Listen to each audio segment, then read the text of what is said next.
ఈరోజు మనిషి ఆకాశం వైపు చూసే విధానం మారిపోయింది.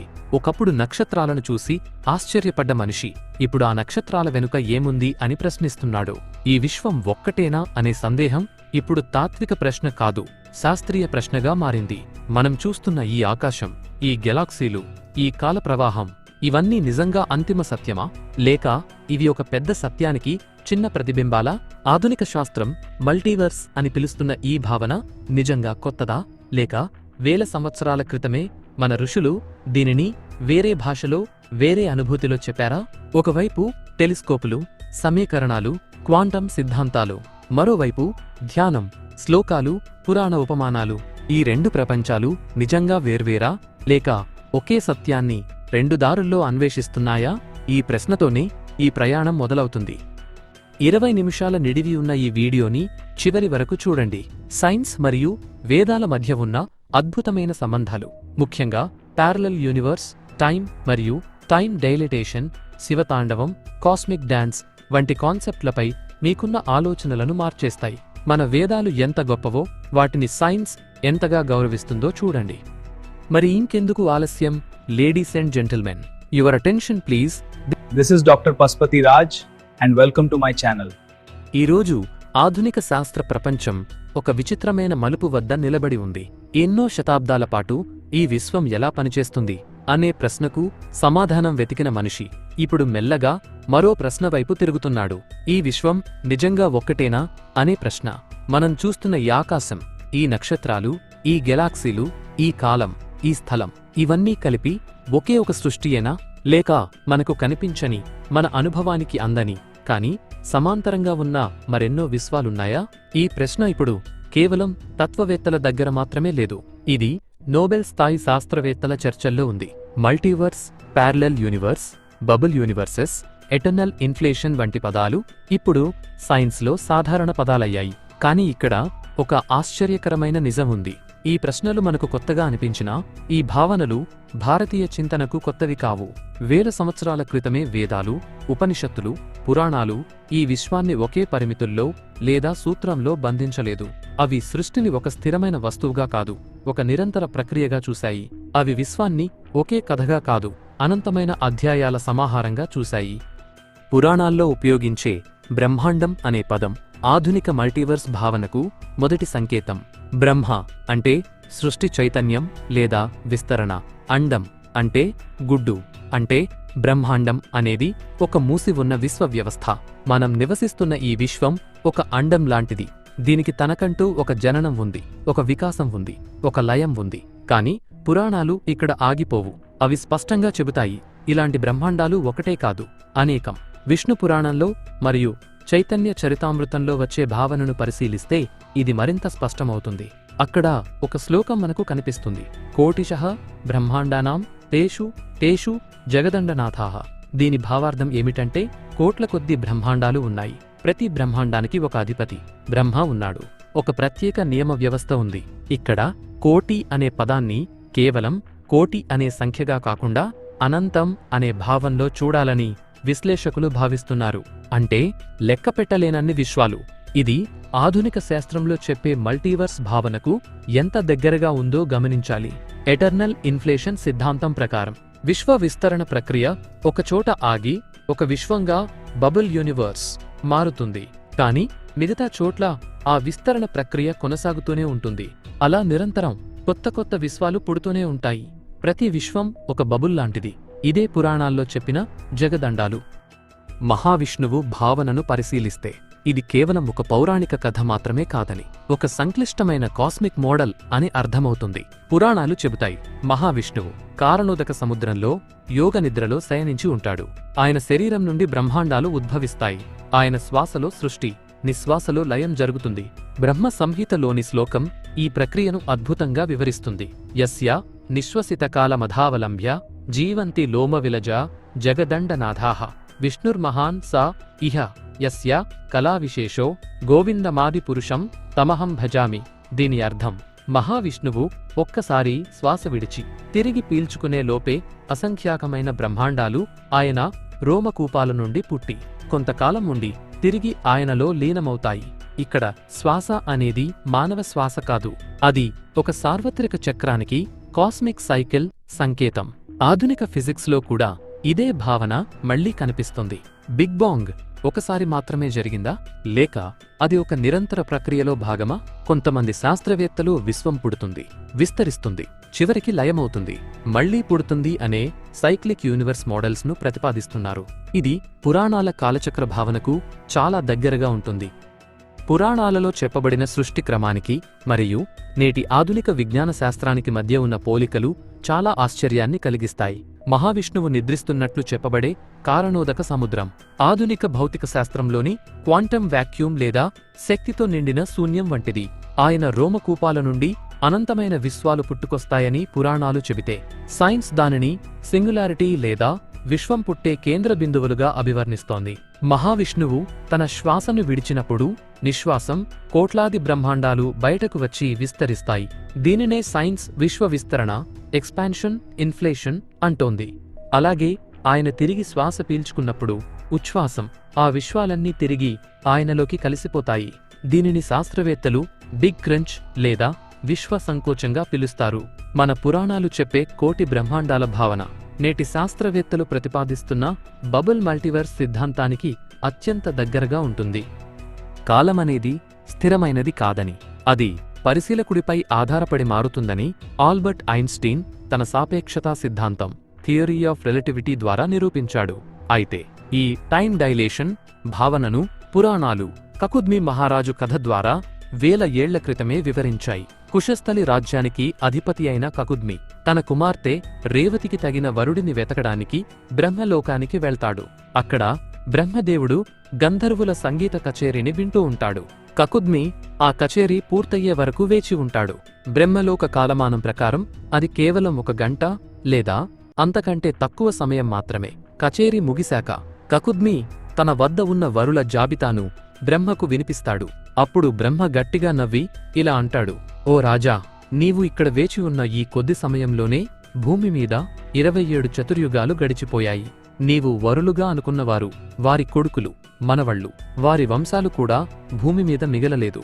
ఇప్పుడు భూమిపై ద్వాపరయుగం నడుస్తోంది. అక్కడ కృష్ణుడు, బలరాముడు అవతరించారు. నీ కుమార్తెను బలరాముడికిచ్చి వివాహం చెయ్యి. ఈ కథ కాలం యొక్క సాపేక్షతను ఎంత లోతుగా వివరిస్తుందో గమనించాలి. బ్రహ్మలోకంలో గడిపిన కొన్ని నిమిషాలు భూమిపై కోట్ల సంవత్సరాలతో సమానం. ఇది ఆధునిక భౌతిక శాస్త్రంలో చెప్పే గ్రావిటేషనల్ టైం డైలేషన్కు అచ్చమైన రూపం. ఒక భారీ ద్రవ్యరాశి కలిగిన గ్రహం వద్ద కాలం నెమ్మదిగా గడుస్తుంది. భూమి వంటి తక్కువ ద్రవ్యరాశి ఉన్నచోట కాలం వేగంగా గడుస్తుంది. వైదిక శాస్త్రం కాలం యొక్క సూక్ష్మ మరియు బృహత్ ప్రమాణాలను అత్యంత ఖచ్చితంగా లెక్కించింది. సూర్య సిద్ధాంతం మరియు భాగవత పురాణం ప్రకారం కాలమాన గణన ఇలా ఉంటుంది. వైదిక కాలమానం అనేది మానవ మేధస్సుకు అందనంత సూక్ష్మ స్థాయి నుండి అత్యంత భారీ స్థాయి వరకు విస్తరించి ఉంది. కాలానికి అతి చిన్న ప్రమాణమైన త్రుటి కేవలం సెకనులో 1/13750వ వంతు కాలానికి సమానం. ఈ సూక్ష్మ గణన నుండి ప్రారంభమై మనకు తెలిసిన కృత, త్రేత, ద్వాపర, కలియుగాలు కలిసిన ఒక మహాయుగం సుమారు 43,20,000 సంవత్సరాల కాల పరిమితిని కలిగి ఉంటుంది. ఇటువంటి 71 మహాయుగాలు గడిస్తే ఒక మన్వంతరం అవుతుంది. మరింత విస్మయపరిచే అంశం ఏమిటంటే 14 మన్వంతరాలు కలిస్తే బ్రహ్మదేవుడికి ఒక పగలు మాత్రమే. దీనినే కల్పమంటారు. ఈ ఒక కల్పం కాలం దాదాపు 4.32 బిలియన్ సంవత్సరాలు. ఇది ఆధునిక సైన్స్ అంచనా వేసిన భూమి వయస్సుతో సమానంగా ఉండటం విశేషం. బ్రహ్మకు పగలు మరియు రాత్రి కలిపితే 8.64 బిలియన్ సంవత్సరాలు అవుతుంది. ఈ లెక్కన బ్రహ్మ తన 100 ఏళ్ల ఆయుష్ పూర్తి చేసేసరికి భూమిపై 311.04 ట్రిలియన్ సంవత్సరాలు గడిచిపోతాయి. ఈ భారీ కాలచక్రాన్ని గమనిస్తే విశ్వం యొక్క పుట్టుక మరియు అంతం వెనుక ఉన్న శాస్త్రీయ దృక్పథం మనకు అర్థమవుతుంది.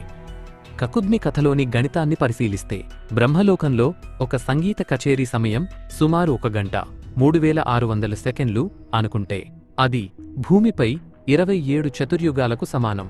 అంటే 27 సార్లు 43,20,000 చేస్తే 11,66,40,40,000 సంవత్సరాలు అని అర్థం. ఈ నిష్పత్తిని ఆధునిక భౌతిక శాస్త్రంలోని టైం డైలేషన్ సూత్రాల ద్వారా విశ్లేషిస్తే బ్రహ్మలోకం అత్యంత భారీ శక్తి క్షేత్రంలో లేదా కాంతి వేగానికి అతి సమీపంలో ప్రయాణించే వ్యవస్థగా భావించవచ్చు. కార్ల్ సాగన్ తన కాస్మోస్ పుస్తకంలో పేర్కొన్నట్లుగా భూమి వయస్సు 4.6 బిలియన్ సంవత్సరాలుకు సరిపోయే కాలమానాన్నిచ్చిన ఏకైక ప్రాచీన సంస్కృతి హిందూ సంస్కృతి మాత్రమే. ఆధునిక క్వాంటం ఫిజిక్స్లో అత్యంత విప్లవాత్మకమైన సిద్ధాంతం పరిశీలకుడు అబ్జర్వర్ లేకుండా పదార్థం దాని ఉనికిని స్థిరంగా కలిగి ఉండదు. డబుల్ స్లిట్ ఎక్స్పెరిమెంట్ నిరూపించినట్లుగా మనం ఒక అణువును గమనించినప్పుడు అది కణం పార్టికల్లా ప్రవర్తిస్తుంది, గమనించినప్పుడు అది తరంగం వేవ్లా ఉంటుంది. అంటే మన చూపే వాస్తవాన్ని నిర్మిస్తోంది. వేదాలు ఇదే విషయాన్ని 2 మాటల్లో చెప్పాయి. దృష్టిః సృష్టిః. దీనినే అద్వైత వేదాంతంలో దృష్టి సృష్టివాదం అని పిలుస్తారు. ఈ సిద్ధాంతం ప్రకారం ఈ ప్రపంచం మన బయట స్వతంత్రంగా లేదు. అది మన చైతన్యం కాన్షియస్నెస్లో ఒక ప్రతిబింబం మాత్రమే. నిద్రలో ఉన్నప్పుడు మనకు ప్రపంచం కనిపించదు, ఎందుకంటే అప్పుడు మన దృష్టి లేదు. మనం మేల్కొన్నప్పుడు మన చైతన్యం ప్రపంచాన్ని సృష్టిస్తుంది. వేదాంతంలో ఉన్న 3 ప్రధాన సృష్టి సిద్ధాంతాలు: సృష్టి, దృష్టివాదం. ప్రపంచం ముందుగా సృష్టించబడింది, మనం దానిని చూస్తున్నాం. ఇది సాధారణ మానవ అవగాహన. దృష్టి సృష్టివాదం. మనము గమనించడం వల్లే సృష్టి జరుగుతోంది. ఇది క్వాంటం మెకానిక్స్ చెప్పే అబ్జర్వర్ ఎఫెక్టుకు సమానం. అజాతవాదం. అసలు సృష్టి అనేది జరగనే లేదు, ఉన్నదంతా ఒక్కటే చైతన్యం. సృష్టి అనేది ఒక భ్రమ మాత్రమే. ఇది అత్యున్నతమైన ఆధ్యాత్మిక స్థితి. క్వాంటం ఫిజిక్స్ ఇప్పుడు మెల్లగా సృష్టి, దృష్టి నుండి దృష్టి, సృష్టి వైపు అడుగులు వేస్తోంది. ప్రఖ్యాత శాస్త్రవేత్త ఎర్విన్ ష్రోడింగర్ స్వయంగా ఉపనిషత్తుల పట్ల ఆకర్షితుడవ్వడానికి కారణం ఇదే. ఆయన ప్రకారం చైతన్యం అనేది విడివిడిగా ఉండదు, అది ఒకటే. మనమందరం ఆ ఒకే చైతన్యం యొక్క వేర్వేరు కిటికీల వంటి వారం.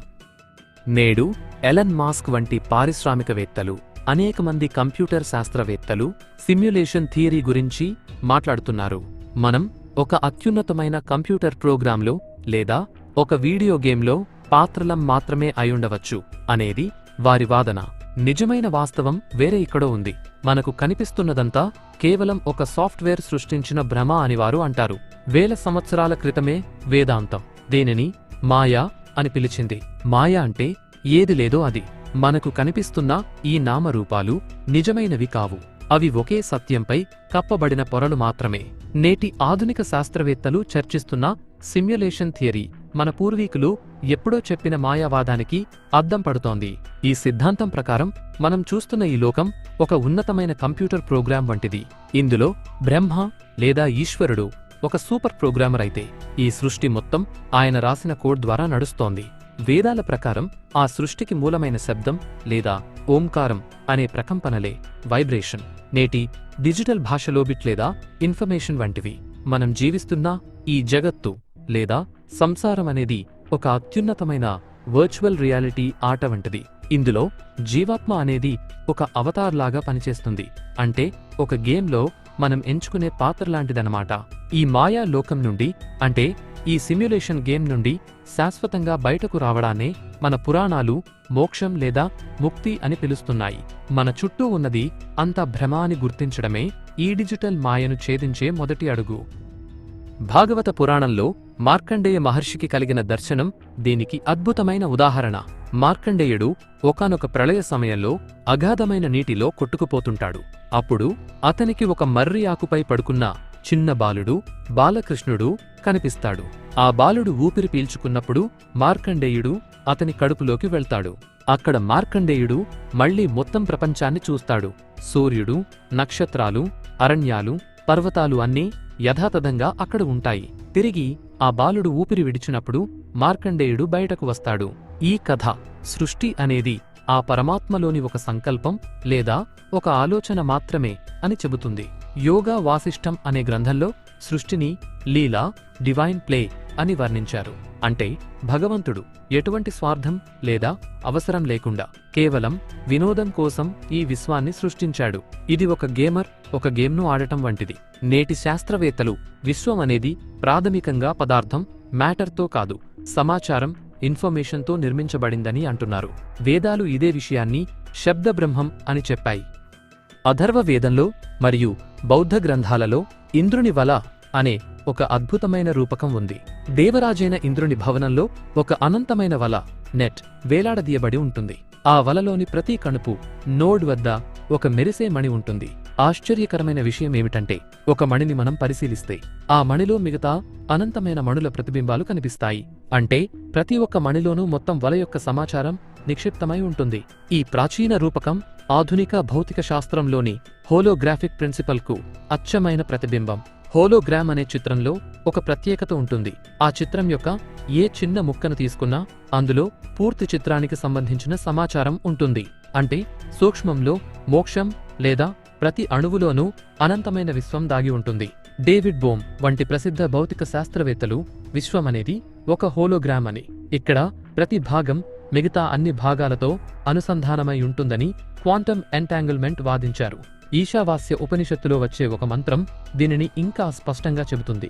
ఓం పూర్ణమదః పూర్ణమిదం పూర్ణాత్ పూర్ణముదచ్యతే పూర్ణస్య పూర్ణమాదాయ పూర్ణమేవావశిష్యతే. దీని అర్థం అది పరమాత్మ మూల చైతన్యం పూర్ణమైనది. ఇది విశ్వం కూడా పూర్ణమైనది. పూర్ణము నుండి పూర్ణము ఉద్భవించిన ఆ పూర్ణము పూర్ణముగానే మిగిలి ఉంటుంది. ఇది హోలోగ్రామ్ యొక్క లక్షణాన్ని సరిగ్గా వివరిస్తుంది. అంటే సృష్టి అనేది ఒక భాగం కాదు, అది మొత్తం సత్యం యొక్క ఒక అభివ్యక్తి మాత్రమే. భారతీయ షడ్దర్శనాలలో ఒకటైన వైశేషిక దర్శనంలో కణాద మహర్షి పదార్థం యొక్క మూలాలను అన్వేషించారు. క్రీస్తు పూర్వం 2వ శతాబ్దంలోనే ఆయన పరమాణు సిద్ధాంతాన్ని ప్రతిపాదించారు. ఆయన ప్రకారం పదార్థాన్ని విభజించుకుంటూ వెళ్తే చివరికి ఒక విభజించలేని స్థితి వస్తుంది. దానినే ఆయన పరమాణువు యాటమ్ అని పిలిచారు. కణాదుడి పరమాణు సిద్ధాంతం మరియు ఆధునిక అణు సిద్ధాంతం మధ్య పోలికలు వేల సంవత్సరాల క్రితమే కణాద మహర్షి ప్రతిపాదించిన వైశేషిక దర్శనం నేటి ఆధునిక అణు సిద్ధాంతానికి పునాది వంటిది. పదార్థాన్ని విభజించుకుంటూ పోతే చివరికి మిగిలే విభజించలేని సూక్ష్మ భాగాన్ని ఆయన పరమాణువు అని పిలిచారు. దీనినే సైన్స్ ఆటమ్ అంటోంది. 2 పరమాణువులు కలిస్తే ద్వ్యాణుకం ఏర్పడుతుందని ఆయన చెప్పారు. ఇది నేటి కెమిస్ట్రీలోని అణువు మాలిక్యూల్కు సమానం. అలాగే 3 ద్వ్యాణుకాలు కలిస్తే త్రణుకం ఏర్పడుతుందని, ఇదే మన కంటికి కనిపించే పదార్థం యొక్క ప్రాథమిక రూపమని ఆయన వివరించారు. ఈ పరమాణువులను ఒకదానితో ఒకటి కలిపి ఉంచే ఒక అదృశ్య శక్తిని కణాదుడు అదృష్టమని పేర్కొన్నారు. నేటి ఆధునిక విజ్ఞాన శాస్త్రం ఆ అదృశ్య శక్తిని విద్యుదయస్కాంత బలాలు ఎలక్ట్రోమాగ్నెటిక్ ఫోర్సెస్ లేదా కేంద్రక బలాలు న్యూక్లియర్ ఫోర్సెస్ అని పిలుస్తోంది. ప్రాచీన భారతీయ మేధస్సు పరమాణు స్థాయిలోనే సృష్టి రహస్యాలను విశ్లేషించడం నిజంగా అద్భుతం. నేటి సైన్స్ అణువులను ప్రోటాన్లు, న్యూట్రాన్లు, ఎలక్ట్రాన్లుగా విడగొట్టింది. ఇంకా లోతుగా క్వార్క్స్ వరకు వెళ్ళింది. కణాద మహర్షి కూడా పరమాణువులు శాశ్వతమైనవని, అవి కలిసినప్పుడు పదార్థం సృష్టించబడుతుందని, అవి విడిపోయినప్పుడు పదార్థం లయమవుతుందని చెప్పారు. ఇది శక్తి నిత్యత్వ సూత్రం law of conservation of energy కు దగ్గరగా ఉంటుంది. ఫ్రిట్జోఫ్ కాప్రా తన ది టావో ఆఫ్ ఫిజిక్స్ పుస్తకంలో ఒక అద్భుతమైన విశ్లేషణ చేశారు. ఆయన ప్రకారం ఆధునిక భౌతిక శాస్త్రంలో కనుగొనబడిన సబెటామిక్ కణాల కదలికలు శివ నటరాజ తాండవానికి ప్రతిరూపాలు. విశ్వంలోని ప్రతి అణువులోనూ సృష్టి మరియు వినాశనం నిరంతరం జరుగుతూనే ఉంటాయి. శివుని చేతిలోని ఢమరుకం సృష్టిని బిగ్ బాంగ్ యొక్క శబ్దం సూచిస్తే, మరో చేతిలోని అగ్ని వినాశనాన్ని శక్తిగా మారడం సూచిస్తుంది. ఈ ప్రక్రియను కాస్మిక్ డాన్స్ అని పిలుస్తారు. శక్తి పదార్థంగా మారడం, పదార్థం తిరిగి శక్తిగా మారడం, ఇది ఒక నిరంతర నృత్యం. ఐన్స్టీన్ సమీకరణం E=mc². ఇదే విషయాన్ని గణిత రూపంలో చెప్పింది. పురాణాలు దీనిని కళాత్మకంగా చిత్రించాయి. జెనీవాలోని సెర్న్ ప్రయోగశాల వెలుపల నటరాజ విగ్రహాన్ని ఉంచడం ఆధునిక సైన్స్ ప్రాచీన జ్ఞానానికి ఇస్తున్న ఒక గొప్ప నివాళి. ముగింపు. చివరగా నేను చెప్పేది ఒక్కటే. ఈ సుదీర్ఘ అన్వేషణ ద్వారా మనం గ్రహించాల్సింది ఒకటే: మన పూర్వీకులు కేవలం ఊహాజనిత కథలను చెప్పలేదు. వారు ధ్యానం ద్వారా, అంతర్దృష్టి ద్వారా విశ్వ రహస్యాలను దర్శించారు. అప్పట్లో టెలిస్కోపులు లేకపోయినా వారు చెప్పిన కాలమాన గణనలు, మల్టీవర్స్ భావనలు నేటి అత్యాధునిక ఖగోళ శాస్త్ర అంచనాలకు ఆశ్చర్యకరంగా సరిపోతున్నాయి. మనం నివసిస్తున్న ఈ విశ్వం పరిమితమైనది కాదు, మన అవగాహన మాత్రమే పరిమితమైనది. ఆధునిక శాస్త్రం సమీకరణాల ద్వారా మల్టీవర్స్ను ఊహిస్తుంటే, పౌరాణిక జ్ఞానం అనుభూతి ద్వారా అదే అనంతాన్ని చూసింది. బ్రహ్మాండాలు గుడ్లలా పుట్టి లయమవుతుంటాయి అన్న భావన కేవలం పురాణ కథ కాదు, అది సృష్టి యొక్క సార్వత్రిక నమూనా. ఈ దశలో మనం గ్రహించాల్సింది ఇది శాస్త్రం కొత్తగా కనిపెడుతున్నదని భావిస్తున్న అనేక సిద్ధాంతాలు వాస్తవానికి మన ఋషులు ఇప్పటికే అంతర్గత దృష్టితో స్పర్శించిన సత్యాలే. చివరికి ఈ ప్రయాణం మనల్ని ఒకే ఒక సత్యం వైపు నడిపిస్తుంది. విశ్వం అనేది మన బయట ఎక్కడో లేదు, అది మనలోనే ఉంది. దృష్టిహ సృష్టిహ అన్నట్లుగా మన చైతన్యమే ఈ అనంత బ్రహ్మాండాలకు మూలం. ఈ అవగాహన కలిగినప్పుడు మనిషి కేవలం ఒక ప్రాణిగా కాకుండా ఈ కాస్మిక్ డాన్స్లో ఒక భాగస్వామిగా తనను తాను గుర్తించుకుంటాడు. విజ్ఞాన శాస్త్రం మరియు ఆధ్యాత్మిక జ్ఞానం ఒకదానికొకటి తోడైనప్పుడే సృష్టి యొక్క సంపూర్ణ చిత్రం మనకు అర్థమవుతుంది.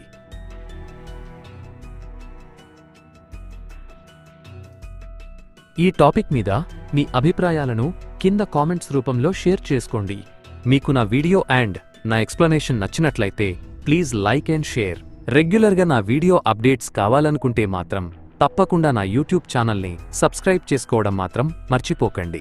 అలాగే పక్కన కనిపిస్తున్న గంట సింబల్ని నొక్కినట్లయితే నేను ఎప్పుడు నా కొత్త వీడియోని అప్లోడ్ చేసినా అది మీకు నోటిఫికేషన్ రూపంలో మీ మొబైల్కి వస్తుంది. Thanks for watching and thank you all.